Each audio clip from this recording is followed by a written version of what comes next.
Oke, selamat pagi teman-teman sobat trader. Seperti biasa saya akan informasikan mengenai market review atau market prediction, dan saya akan berikan peluang-peluang baik dari sisi teknikal maupun dari sisi fundamental. Semoga bisa mendapatkan informasi tambahan sebelum melakukan entry posisi di market. Oke, biasa ya, saya akan informasikan mengenai kondisi yang pertama kali adalah dari dolar Amerika. Dolar Amerika ini mulai kembali menguat namun masih terbatas ya.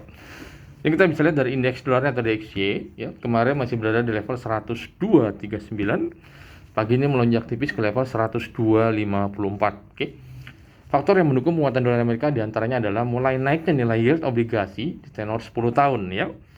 Yang saat ini berada di level 4% seperti itu ya. Oke. Namun sentimen market masih negatif untuk US dollar. Karena apa? Ekspektasi bahwa Powell, yaitu ketua The Fed akan memangkas tingkat suku bunga kembali itu di bulan November itu sebesar 25 basis point. Ini menurut Fed Watch yang saat ini sudah mencapai level 84%. Ini yang menjadi sentimen negatif untuk dolar Amerika. Baik. Selain itu juga di ini hari nanti itu di jam 1 akan ada agenda FOMC ya. FOMC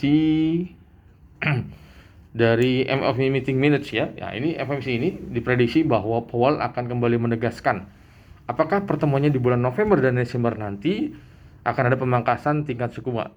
Berapa basis point itu menjadi sorotan para pelaku pasar untuk melihat kemana arah pergerakan market selanjutnya. Oke, baik. Selain itu juga ada beberapa pejabat tinggi Bank Sentral Amerika yang sebelumnya sudah menyatakan statementnya. Overall seluruhnya cenderung hawkish untuk mendukung pemangkasan tingkat suku bunga kembali pada pertemuan selanjutnya. Oke. Sekarang tinggal kita hubungkan terhadap pergerakan market ya. Pertama terhadap gold ya, untuk emas ya. Kita tahu harga emas kemarin bergerak sangat volatile, terutama didominasi oleh tren bearish ya. Karena kenapa? Kemarin tertingginya berada di level 26.52. Terendahnya berada di level 26.04, hampir 50 poin pergerakannya. Oke. Hal yang menekan pergerakan dolar Amerika diantaranya yang pertama adanya aksi profit taking, sangat wajar karena kalau kita tarik garis ke belakang pergerakan market terutama di emas itu kecenderungan adalah trennya bullish. Baru kemarin kita lihat trennya bearish, itu sangat wajar karena kenapa? Kalau saya prediksi para pelaku pasar mengantisipasi akan agenda pernyataan dari Powell di hari nanti, itu yang pertama.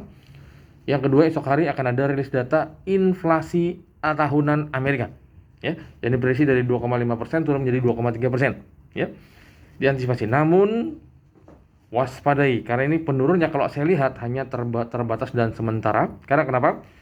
Gejolak militer yang ada di Middle East dan ada di Rusia dan Ukraina masih menjadi pendorong utama harga emas untuk melanjutkan kenaikannya ya, seperti itu. Dan bahkan kalau saya prediksi di pekan ini yang pernah saya nyatakan di awal pekan kemarin bahwa harga emas bisa menuju level 2.700. Oke. Untuk hari ini kalau saya melihat ya untuk pergerakan emas ya, dia akan mencoba kembali ke level low yang kemarin ya, yaitu di level 2604. Apabila 2604 berhasil jebol akan menuju ke level strong supportnya 2600 ya. Lalu untuk level resistennya dia akan mencoba ke level 2635 dahulu, 2635. Jika level 2635 berhasil dijebol akan menuju high yang kemarin 2652. Itu dari sisi resisten dan dari sisi support seperti itu. Oke. Untuk di hari ini saya prediksi pergerakan masih ada normal sekitar 10 sampai dengan 30 poin pergerakan harga gold.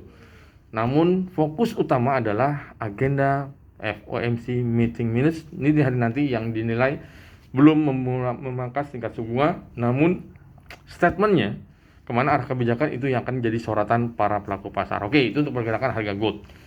Lanjut kita ke pergerakan harga minyak ya. Kalau diperhatikan harga minyak kembali mengalami tekanan atau penurunan ya. Hal ini karena kenapa?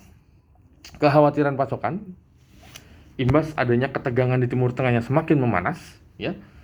Sedangkan di satu sisi permintaan juga masih belum menunjukkan tanda-tanda peningkatan. Selain itu juga para pelaku pasar meyakini bahwa imbas adanya kondisi geopolitik yang ada di Timur Tengah antara Iran dengan Hamas, terus Hizbullah, lalu dengan Israel juga ya, ini masih menjadi kekhawatiran ya akan terbatasnya pasokan seperti itu. Jadi itu yang menekan pergerakan harga minyak. Dari sisi teknikal, saya melihat di time frame daily sudah terbentuk yang namanya bearish engulfing. Jadi potensi penurunan akan kembali berlanjut pergerakan harga minyak ya. Kita tahu saat ini pergerakan di harga di level 73.060, 7360 maksud saya. Dia akan kembali turun ke level 7300 lalu ke level 7250. Jika kenaikan, dia akan menuju ke level 74 lalu ke level 7450. Seperti itu range pergerakan harga minyak. Oke. Lalu kita ke mata uang ya, euro, pound sterling, Aussie serta yen. Kemarin saya soroti untuk pound sterling. Pound sterling masih mengalami tekanan. Imbas apa? Pernyataan dovish dari Ketua Bank Sentral Inggris, di mana Andrew Bailey mengatakan bahwa Bank Sentral Inggris sudah akan memangkas tingkat suku bunga di bulan November nanti minimal 50 basis poin. Itu jelas sangat agresif yang bisa menekan pergerakan harga pound sterling. Di satu sisi, dolar Amerika masih mengalami penguatan. Ingat, dolar Amerika menjadi salah satu aset safe haven juga yang saat ini mulai dilirik oleh para pelaku pasar. Ini yang semakin menekan pergerakan dari pound sterling. Lalu kita ke euro ya. Euro juga sama, senasib dengan pound sterling. Euro bergerak melemah dia ya, karena apa? Ekspektasi bahwa pada pertemuan November nanti Bank Sentral Eropa juga akan mengikuti langkah yang akan dilakukan oleh Bank Sentral Inggris, yaitu dengan memangkas tingkat suku bunga lebih agresif. Seperti itu ya. Ini yang menekan pergerakan dari euro. Oke. Lanjut ke yen. Yen saat ini sudah menuju ke level 148 ya. Karena apa? Pernyataan dari Perdana Menteri Jepang yang baru yang mematahkan ekspektasi sebelumnya bahwa Bank Sentral Jepang akan ada minimal 2 kali lagi kenaikan tingkat suku bunga hingga tahun 2024. Namun, Perdana Menteri terpilih yang baru ini justru mengatakan bahwa belum ada indikasi untuk menaikkan tingkat suku bunga jika kondisi ekonomi Jepang dan kondisi ekonomi global saat ini belum mensupport untuk dilakukannya kenaikan tingkat suku bunga. Ini yang menekan pergerakan dari yen. Dan kalau saya prediksi, yen akan menuju ke level 149 sampai dengan level 150 untuk pergerakan market di hari ini. Oke. Lalu kita ke Aussie ya. Aussie juga sama, Aussie bergerak melemah dia. Setelah menyentuh level 0.68 ya. Seperti itu. Sekarang ini kembali melemah, bahkan sempat ke level 0.69 kalau saya tidak salah. Saat ini mengalami pelemahan karena apa? Yang pertama aksi profit taking. Yang kedua, sikap dari Bank Sentral Australia, Reserve Bank Australia ini dinilai belum agresif ya, seperti itu. Ditambah lagi beberapa rilis data ekonomi Australia ini belum sesuai dengan ekspektasi. Jadi overall kecenderungannya adalah lebih menekan pergerakan dari Aussie. Oke. Lanjut kita ke pergerakan indeks saham ya. Oke.